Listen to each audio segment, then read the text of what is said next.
Givry, sur la côte chalonnaise. Un village et une appellation viticole s'étalant sur près de 300 hectares.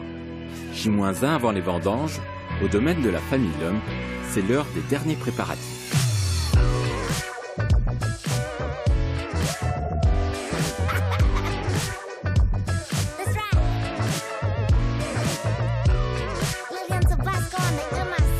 Cuve, tuyauterie, seau, il faut tout nettoyer et faire de la place. Anne-Cécile et Pierre travaillent avec leurs parents. Le domaine familial compte 6 salariés et aujourd'hui, pas question de chômer. Faire une vérification de la totalité du matériel dont on a besoin, donc pompe, tuyaux et tout ce qui va être robinet, tout ce qui est joint, tout ce qui permet de fermer les cuves. Mais comme tout va s'enchaîner très vite, je suis en train de penser à ce que je vais devoir faire encore dans le reste de la journée pour qu'on soit prêt demain matin avec la réception des vendanges en blanc, sachant que là je suis en train de m'occuper de ce qui va servir pour les rouges, donc ça va être dans le week-end. Je trouve que c'est quand même bien doré ce coup-là, Cécile. Bien avant ces derniers préparatifs, il a fallu prendre une décision importante, le choix de la date de début des vendanges. Je pense pas qu'on gagne à attendre. Non. De toute façon, comme il n'y a pas de pluie, c'est pas la peine de risquer de perdre du jus en plus, quoi. Ici, rien n'est fait au hasard.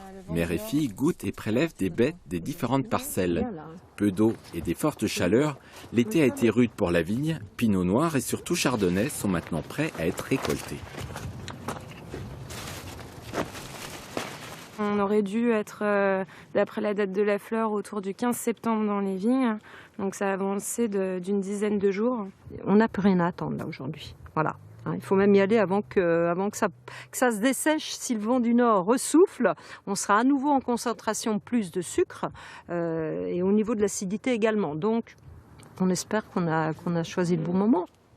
Équilibre entre alcool et acidité, le grand dilemme du vigneron, mais aussi un des éléments de la signature de son vin. Après la dégustation dans les vignes et les analyses en laboratoire, place au densimètre. Ces relevés vont venir confirmer la maturité phénolique et permettre d'élaborer un véritable plan de bataille. Ça nous sert à déterminer l'ordre de ramassage des raisins. Donc quelle parcelle on fait quel jour. C'est très important de ramasser dans l'ordre optimal au niveau de la maturité de chaque parcelle. Pendant ce temps, à la cuverie, Pierre et les employés du domaine installent un nouveau pressoir. Ce pressoir devra être opérationnel dès le lendemain pour l'arrivée de la première parcelle de blanc. À moins de 24 heures du premier coup de sécateur, la pression monte.